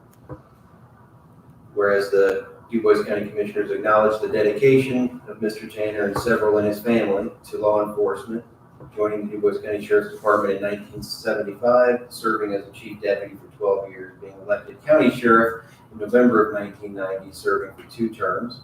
Then he served as chief deputy for 8 years before being elected again as sheriff in 2006. Mr. Tanner was an exemplary public servant and professional who worked continuously to improve the quality of life for his fellow citizens in numerous capacities, including 30 years in the Jasper Volunteer Fire Department, reaching the rank of captain, as former president of the Rotary Club of Jasper, as treasurer of the Substance Abuse Council, as president of the Southwest Indiana Law Enforcement Training Council, and the Indiana Sheriff's Association. He also did work with the DuBois County Leukemia Association, in addition to many other councils and committees. Mr. Tanner was a dependable, trustworthy gentleman, a special friend to many locally and to Hoosiers across the state, leaving behind a legacy of integrity, loyalty, and probity. And whereas it is fitting that the DuBois County Commissioners should pause to remember the great and bountiful life of this exceptional public servant and human being. So, this is just a little way that we express our sympathy and offer our condolences to the family of Mr. Tanner. And we can present this to Chris Tanner, who is a current employee of DuBois County. Yesterday, we also presented the family with a little memento, thanking them for his service. So that's all I have to say. Anybody else have any comments? Covered it. Okay, good job. So we'll find a time to get that to him, to them. Are you gonna pass the rest of them? And I'll move that we pass resolution number 2024-05. I'll second. All in favor, say aye. Aye. Aye. Motion carries. Thank you. So we have a copy that will go on our permanent record, and then, of course, the ceremonial copy for the family.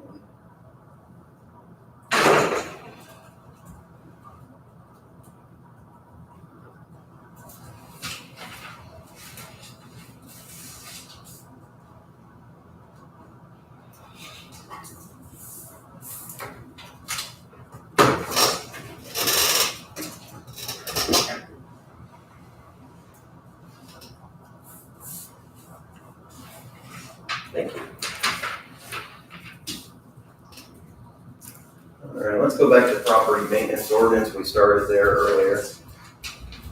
I think we decided we could redefine or define what an appropriate fence is. We were discussing, let's see.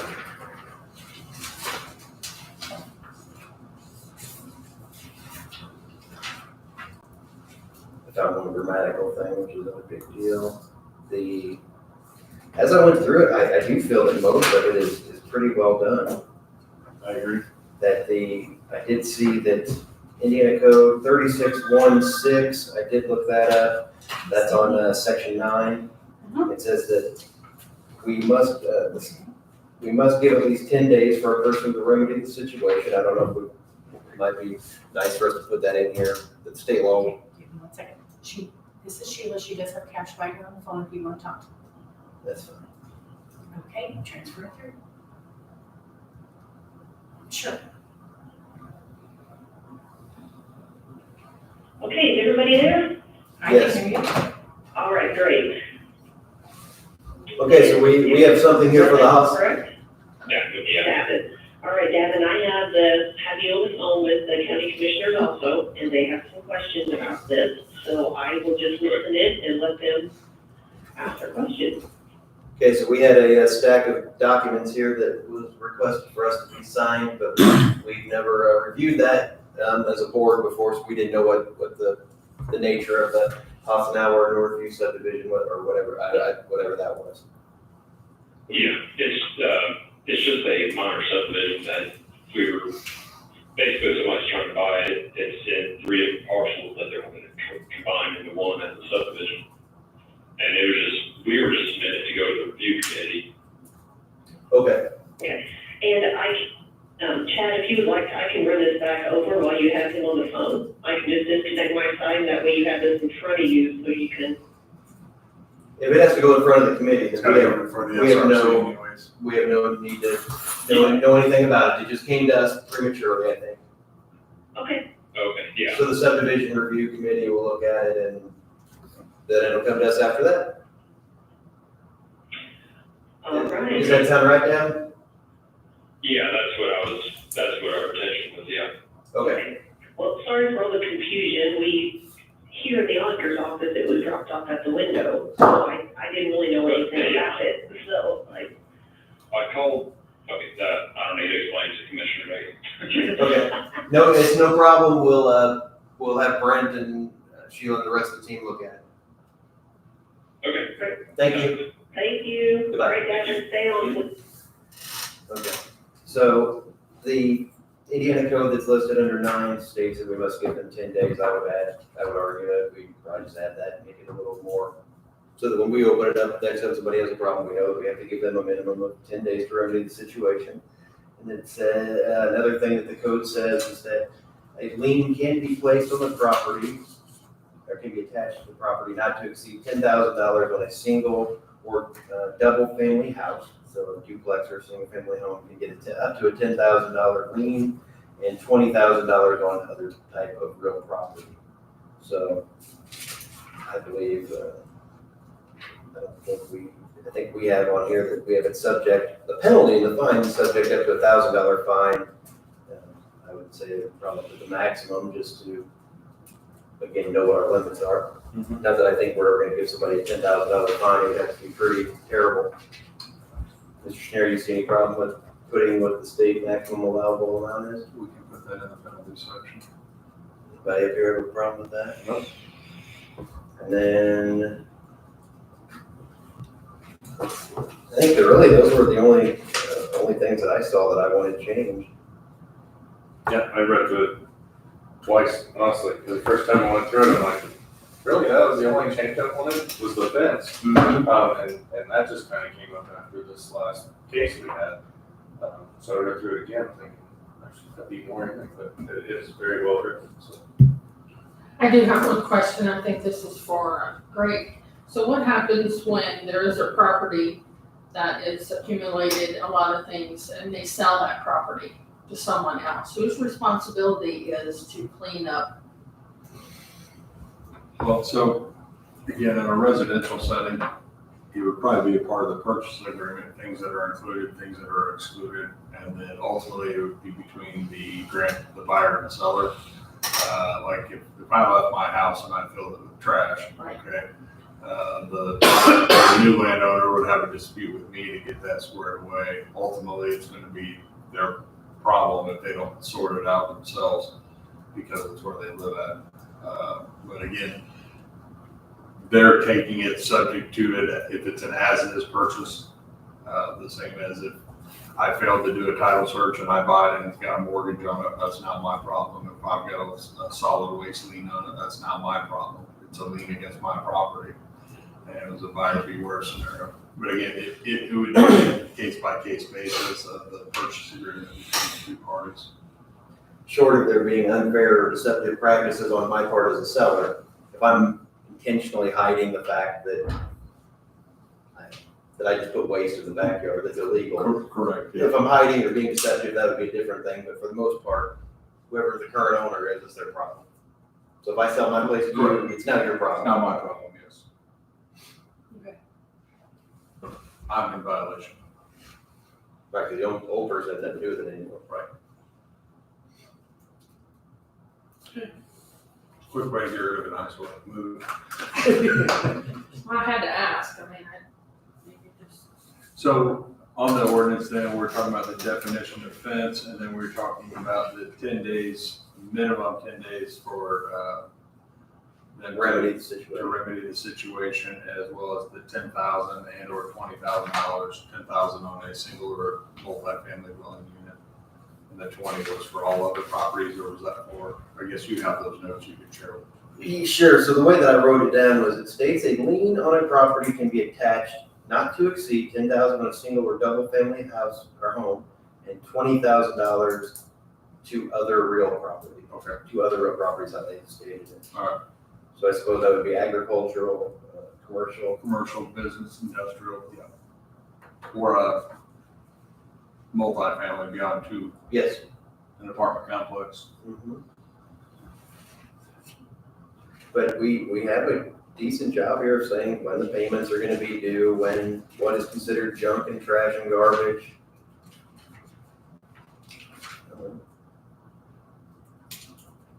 Really, I mean, the problem, we could argue that the problem is that we don't have anybody that proactively enforces anything.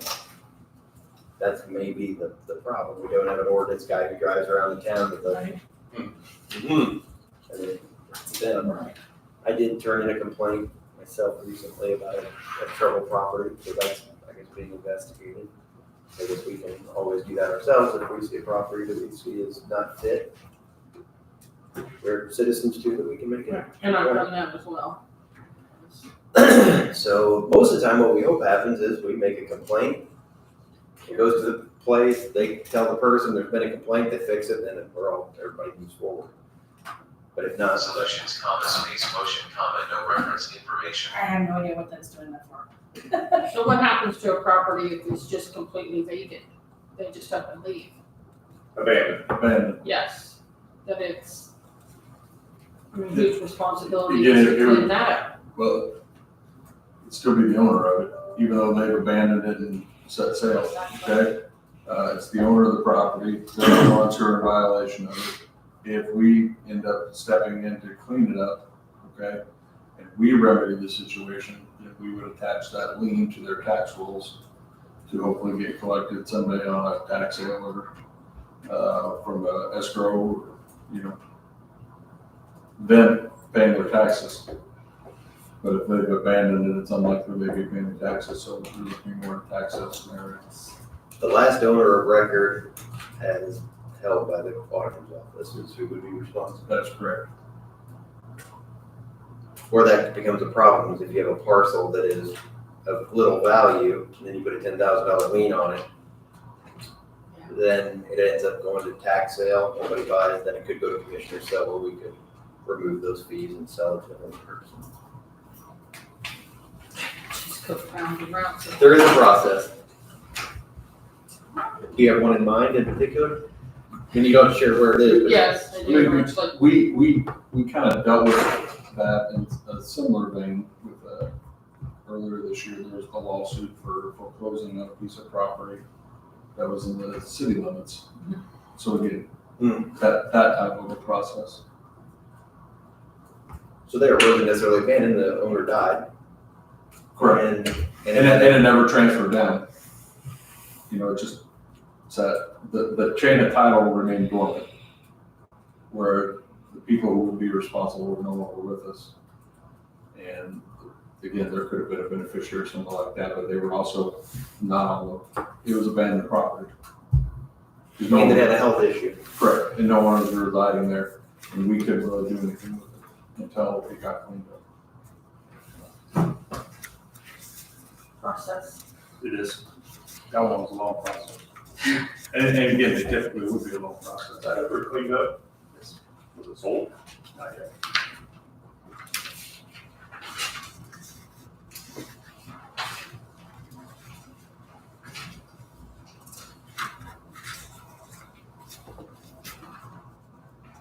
Mr. Chair, I think the only other thing that potentially we could put on here was that preponderance of evidence burden, but I don't even know if that's,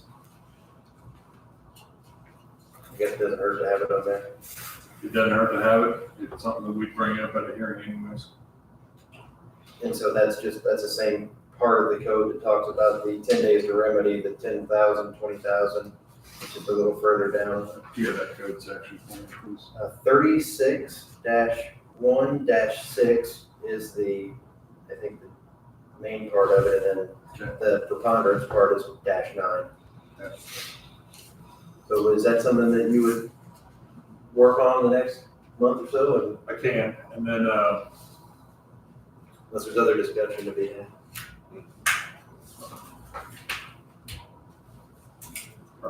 that one, when we passed it, went through the solid waste, solid waste management district. That board gave basically a favorable recommendation that it come before this board, and then it got passed, is what I recall happening.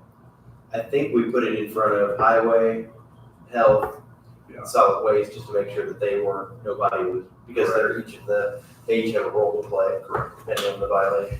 So again, we'll circulate it with the same folks. Sure. I don't think any of these things change anything. I don't believe so, no. Okay, thank you for that discussion. Next up, I have got another bid last week. If you recall, I'm trying to get technology improvements for this office. The one that we got from Ultimate Technology Groups back in March, we had a $45,000 estimate. Got another one here from BIS Digital. They're looking at a $29,600 solution. So again, what this looks like is a wireless microphone at the podium. And up at the dais, we have 7 of them, 7 microphones, gooseneck ones that could be muted. We have a camera somewhere here. We have another camera here facing that, and the equipment to record it and stream it. So I don't know. I've got another one coming in, another bid from one other person. So Matrix originally said they would give us a quote on doing some of the work, and then they thought about it and they said, well, that's not really what we're the best at. Here's a company that we normally would work with, and that company is going to, I met with them as well. They're going to give us something. But in my mind again, I'm thinking this solution is keeping us, it's working. The only thing really that it would make this better is if the sound quality, I think, was better. I don't think people need to see us a whole lot better. I don't think that adds a lot. The $30,000 just seems like a lot of money to do that. Anybody recall how much BIS? Because I brought them in, what, 5, 6? During 2020, yeah, right around. I thought he was saying like $15,000 at that time. Okay. See, I thought it was under 20. Yeah, it was. Yeah, that's what I thought. I remember thinking, I could have swore it was in the 6, 7 range, but I don't remember.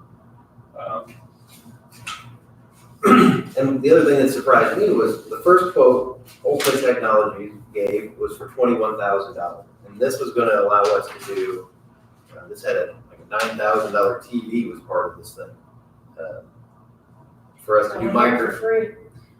Microsoft Teams and to do, to make, which seemed like it was pretty robust. So I'm thinking, oh, 21,000, we don't need a $9,000 screen. We don't need all that. We need to pare it down. And then when they pared it down, it doubled in price. Yeah. And I'm thinking, maybe I don't understand. Well, and all we need is a bare bones system. I mean, I think it would be nice to not have, this kind of, it's rudimentary. Yeah. It'd be nice to have a real professional system with the audio and being able to archive everything, but I think like 30 grand, I mean, what's the bare bones system that we could get? There's gotta be something less than 30 grand. I know the city has some trouble with theirs, and theirs doesn't even stream. Really? Did either of you want to see this at this point? I looked through it. Oh, did I It send doesn't you? go live, captured it, it doesn't go live. I mean, I actually prefer what we have over paying $30,000. I agree with that. I agree with that. I just don't. You would think we'd be able to juice this up for $7,000. Right. And make it, but again, maybe I just have no idea what I'm talking about. I don't deal with this kind of technology. Like you can find a high school or college student, wire the place up with some cameras and make it work. You know what I mean? It doesn't seem like it should cost 30 grand. Well, that didn't. That's what I mean. I mean, You got a couple $100 in that over there. Mm-hmm. That includes the microphone. And this money, this $30,000 or $40,000 doesn't even include, we'll still have to provide our own computer. right. There's still a, Now, obviously, this laptop was a used one, so it may go out, and we may have to replace it someday, but we're ahead of the game. A lot of counties ask me, what are you doing? Because we're doing it, and they're not doing it yet. and where did that camera come from? We purchased it, Brent found it, That's just a webcam, It's a right? webcam mounted to a tripod, yeah. and we got the bigger microphone. I mean, if nothing else, you'd think for $500, you could run a cord from there and put microphones up for The free. camera were mounted up instead of on a tripod, and then we just ran a mic to each one of our seats to where, you could hear us a little better. That would be sufficient, to do what we're doing now, but step up. Guess we'll keep looking. I just want to say that I think that they were emailed to you, so you know what we've got. 30 grand, Solution. a little over 12 feet from my book. All right, next. I mentioned at the last meeting that somebody was wanting Memorial Day event approval. They gave me the okay to move forward with it, but I still haven't gotten the use agreement back from them. So that's still in process. Anything new with the sewer project? That'll be dormant for just a little while they're doing design work.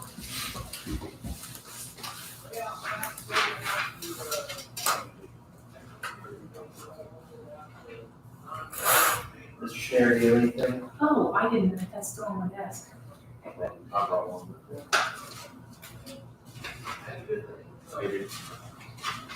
You understand that a little more than I do. Sandy and I were in a conversation with our neighbor Tilly recently. They're in some transitional things, which we've discussed, reviewed the old agreements. And basically, there's going to be a new entity, and we'll get future paperwork whenever that occurs. And this was a public announcement. They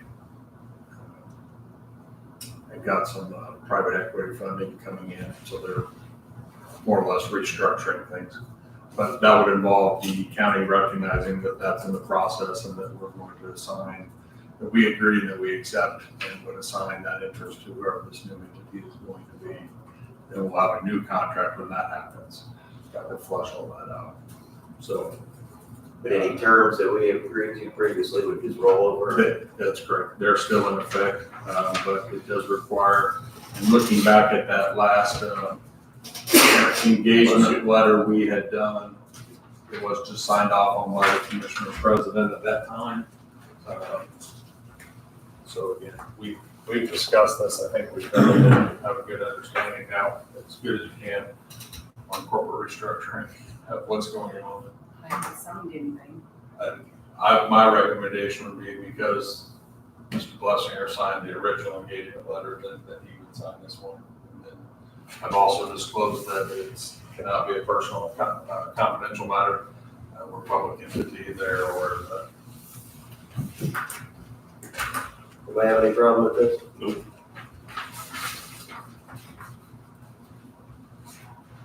I think, I think I'll So move it's that really, we. it's really a corporate restructuring. correct. Okay, but, for the record, I will move that we, sign the agreement dated March 20th, 2024 by Baker Tilly in conjunction with their restructuring of the company. Sorry. Any other discussion? All in favor, say aye. Aye. Anyone opposed? Motion carries. So you're approving the. We're consenting and acknowledging the. I would say it's an acknowledgement.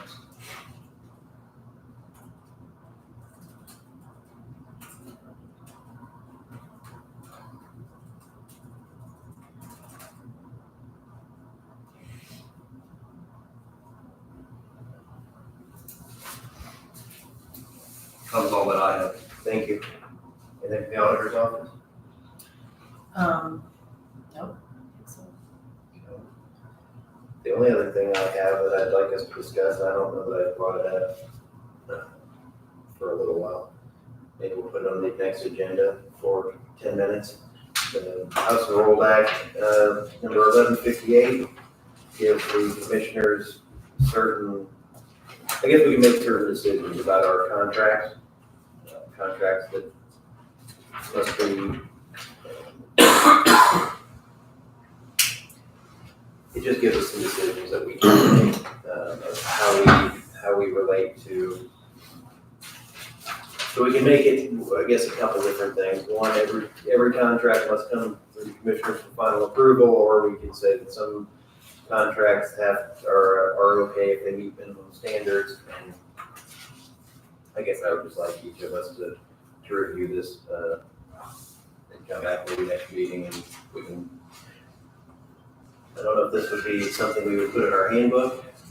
Mr. Schneider, you think that's the appropriate place for it, that the handbook, or would we have I thought that there was something in there that discussed having to pass an ordinance of some kind. It just tells what the process should be, and And the ordinance may only apply to certain things if you decide we're gonna go do this in this scenario. so section 5, the county executive may by ordinance require standard contractual language. I think that that's a good idea, because Mr. Schneider has a file of 10 different things maybe, or some number of things that we want in every one of our contracts. So if we just make an ordinance that says, these are the items we require, it'll let Steve know if he's negotiating with somebody or the auditor's office or somebody else that this is what we're gonna and you request. doesn't have the disbarment and suspension in there. I try to look at that stuff up every time. Because I looked at this and I feel like I'm not in the right spot to tell you what my opinion on it is, and I don't know that either of you are ready to do that. So maybe at the next meeting, we'll discuss that, is that okay? And we'll decide what we want to put in an ordinance. Does that work? Sounds good to me. Okay. Can you put that in for 10 minutes? Contract ordinance. Right, review, House and Roll Act 1158.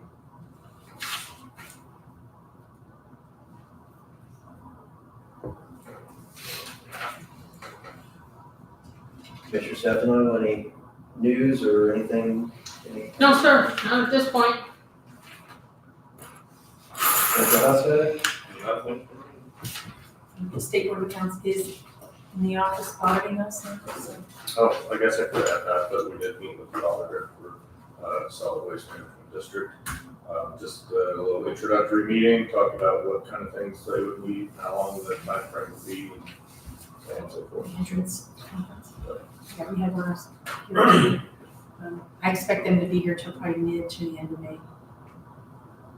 Yeah, we had a nice meeting with them on entrance, and we're we're always happy. I mean, I think the auditor said the same thing, that we're always happy when they're here because we want to do the right things. So it's nice for us to have a set of eyes review what we're doing and make sure we're in full compliance. I think the only one thing that would strike us was that we're probably gonna have to ask for additional money to pay for it because they like doubled their hourly I rate.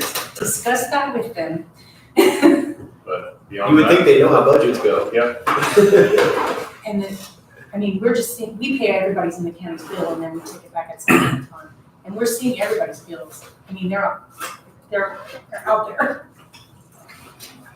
I did. You guys are discussing the inaugural term for the Regional Sewer District.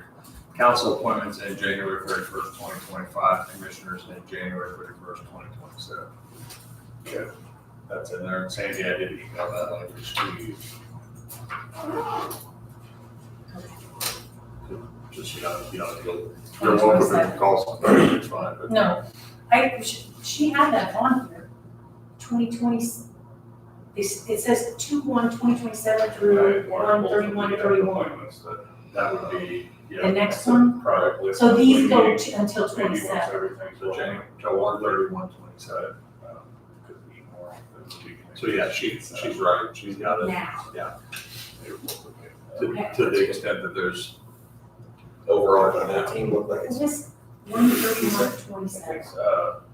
That's when it ends, remember the council. Why wouldn't we have it at the end of a calendar year? Dave Ring, right? I don't know if it dealt with the restructuring to make sure everybody's in place on the first certain year. Because if He you still does. had new officials. ABC or whatever. I don't know. Okay, so I think we're done here for the meeting, other than, do you want me to send an email out of when we can take this up to Chris?